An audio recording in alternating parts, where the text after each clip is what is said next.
नमस्कार विद्यार्थी मित्रांनो, आपल्या सगळ्यांना माहीत आहे की कोणतीही आपल्याला कॉम्पिटिटिव्ह एक्झाम द्यायची असेल, तर तिथे आपल्याला अंकगणित आणि बुद्धिमत्ता यावर प्रश्न येत असतात. ठीक आहे. तर गणितामधलं आपण आज वेग, अंतर आणि वेळ या टॉपिकवरील आपण हा टॉपिक पूर्णपणे समजून घेऊ आणि मी तुम्हाला काही उदाहरणंसुद्धा सोडून देणार आहेत. तर आपण वेळ न वाया घालवता सुरू करू आपलं. ठीक आहे.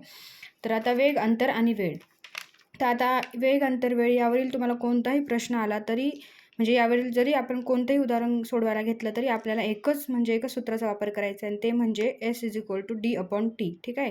तर या ठिकाणी S म्हणजे काय तर वेग, स्पीड. ओके. D म्हणजे डिस्टन्स म्हणजेच अंतर आणि T म्हणजे टाईम म्हणजे वेळ. ठीक आहे. किंवा आपण ह्यालाच कन्वर्ट करून D = ST.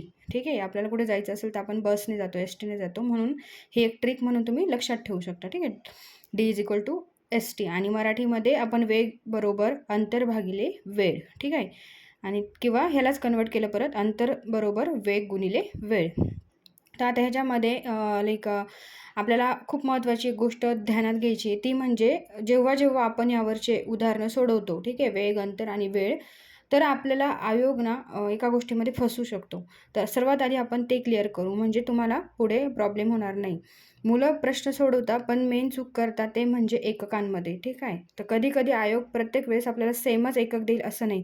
तर जेव्हा प्रश्नांमध्ये वेगवेगळे एकक असतील तेव्हा आपल्याला पहिल्यांदा त्यांना कन्वर्ट करून घ्यायचं आहे सेम एककामध्ये. तर आता तुम्हाला सांगते म्हणजे तुम्हाला कळेल. ठीक आहे.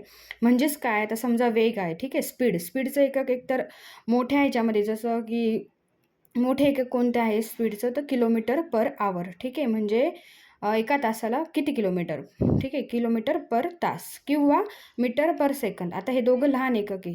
ठीक आहे. मीटर पर सेकंद आणि हे मोठे एकक आहेत. त्याच्यानंतर अंतरचं म्हणजे आता डिस्टन्सचं काय आहे तर किलोमीटर आणि मीटर आपल्या सगळ्यांना माहिती आहे. ठीक आहे. 1000 मीटर म्हणजेच 1 किलोमीटर. त्यानंतर काळाचे म्हणजेच तास. तर मोठे एकक आहे तास म्हणजे आवर आणि लहान एकक आहे सेकंद. हे आपल्याला सगळं समजून घ्यायचं आहे. त्यामुळे जेव्हा प्रश्नामध्ये एकके वेगळी दिली असेल तर सर्वात आधी त्यांना आपण एकाच छोट्या किंवा मोठ्या एककात रूपांतर करून घ्यायचं आहे. ठीक आहे.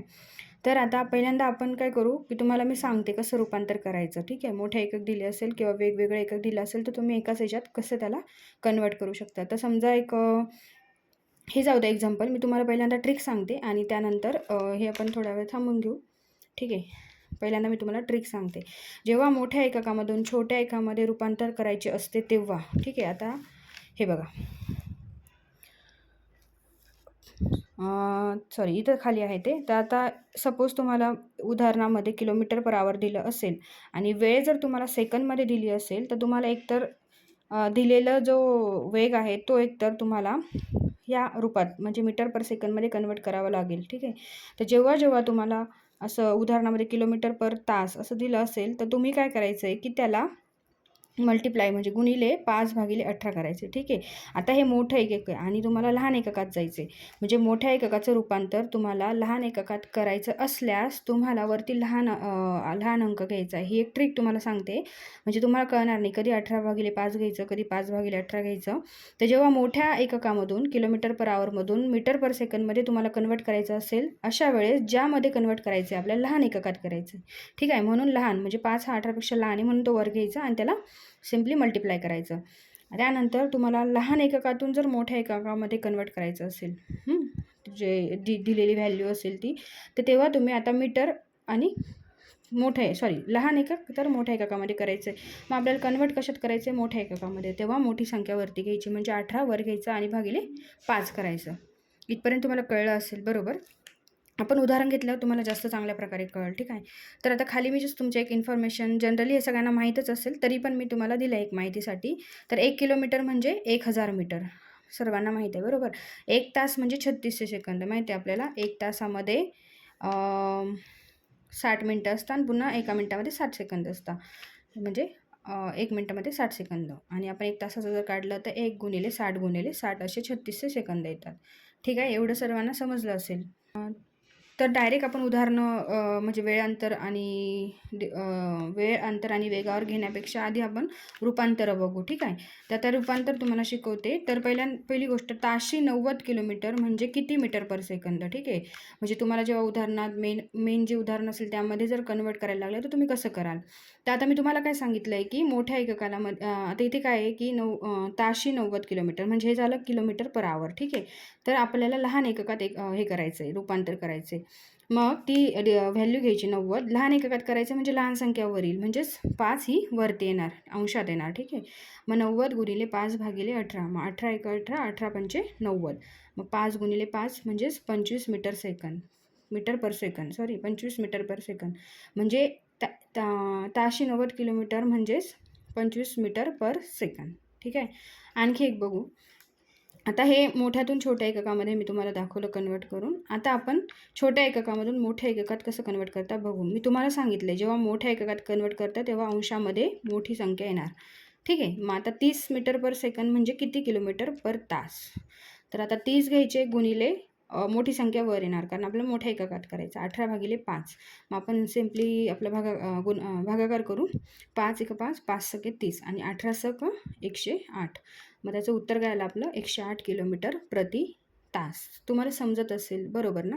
काही डाऊट असेल तर मला कमेंटमध्ये तुम्ही विचारू शकता, ठीक आहे. तर आपण याच्यावर डायरेक्ट आता उदाहरणं बघूया, ओके. तर इथे मी काही उदाहरणं घेतले आहे. जर एक गाडी ताशी 40 किलोमीटर वेगाने चालत असेल तर 2 तासात ती गाडी किती अंतर कापेल. आता मी हा पहिला प्रकार घेतला आहे की ज्यामध्ये आपल्याला वेग आणि वेळ हे दोघं गोष्ट दिलेले आहे, ठीक आहे. वेग आणि वेळ हे दोन गोष्ट दिलेले आहे. तर आपल्याला काय काढायचं आहे, अंतर, ठीक आहे. तर मग आता आपण दिलेलं लिहून घ्यायचं आहे आणि तुम्हाला एक रिक्वेस्ट करते की प्लीज जेव्हा तुम्हाला हे दिलं जाईल ना वेग, वेळ, अंतर, तुम्ही हे विथ एकक घ्या तुम्ही, ठीक आहे. कारण पुढे जाऊन त्याचा तुम्हाला उपयोग सांगते मी.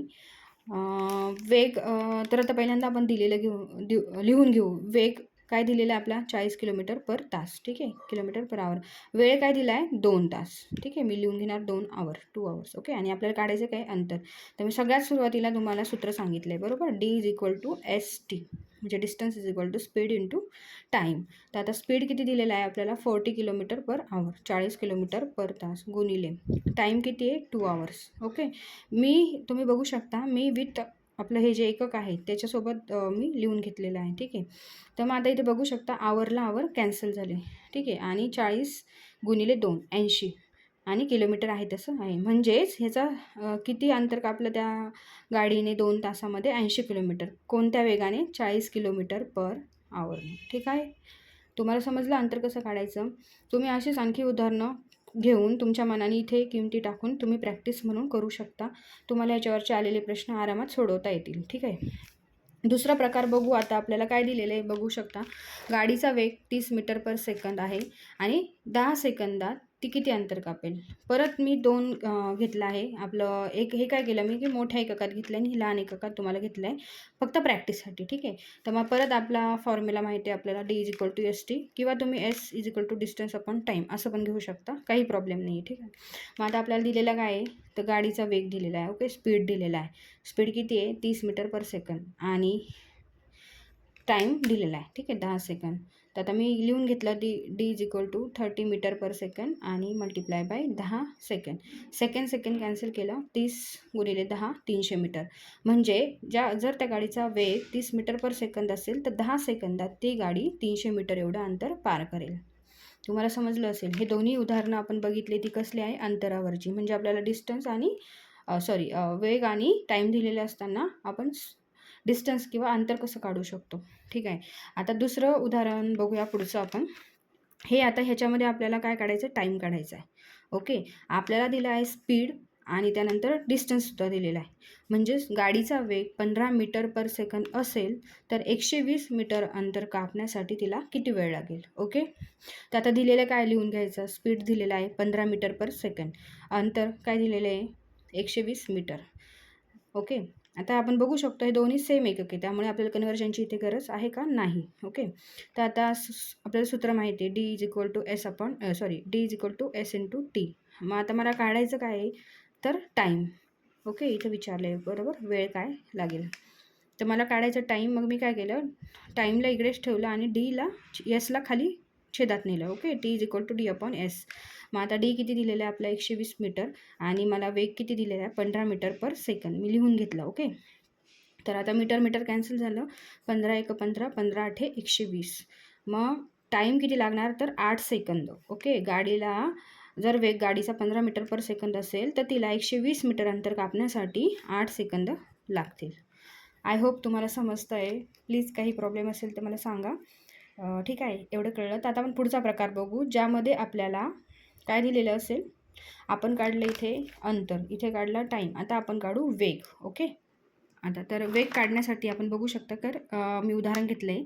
जर एक गाडी 2 तासात 100 किलोमीटर जाते. ओके, तर त्या गाडीचा वेग किती, म्हणजे प्रति तास ते किती जाणार. ओके, 2 तासात जर ती 100 किलोमीटर जाते तर प्रति तास ते किती जाणार. मग आपल्याला सूत्र माहिती काय, D is equal to S T, अंतर बरोबर वेग गुणिले टाईम किंवा वेळ. मग आपल्याला दिलेलं काय आहे, टाईम किती दिला आहे 2 तास. ठीक आहे, डिस्टन्स किती दिलेलं आहे 100 किलोमीटर. तर आपण ह्या सूत्रामध्ये टाकून घेऊ. आता 100 किलोमीटर डिस्टन्स दिला आहे, मी डिस्टन्सच्या ठिकाणी 100 किलोमीटर टाकलं आहे, बरोबर एस इंटू टी. आता एस आपल्याला काढायचं आहे म्हणून आपण एस तसंच ठेवला. टाईम किती दिला आहे 2 तास. ठीक आहे, मग आता मी स्पीडला इकडेच ठेवलं, हे जाऊन 2 छेदात येणार. ठीक आहे, मग मी फक्त इकडचं व्यवस्थित मांडणी केली आहे. मग एस इज इक्वल टू 100 भागिले 2. ठीक आहे, 100 किलोमीटर भागिले 2 तास. आता आपण त्याने भागून घेऊ. 2 बे कवे बे पंचे 10 आणि 0चं 0, 50 किलोमीटर. मग ही गाडी 2 तासात 100 किलोमीटर जाते, तर गाडीचा वेग किती, तर गाडीचा वेग आपल्याला किती मिळाला 50 किलोमीटर प्रति तास. आय होप तुम्हाला समजलं असेल. बरोबर आहे. तर तुम्हाला जर समजलं असेल तर लाईक करा, शेअर, सबस्क्राईब करा आणि तुमच्या मित्रांना हा व्हिडिओ पाठवा. आणि काही अडचण असेल तर मला कमेंटमध्ये सांगा. Okay, thank you.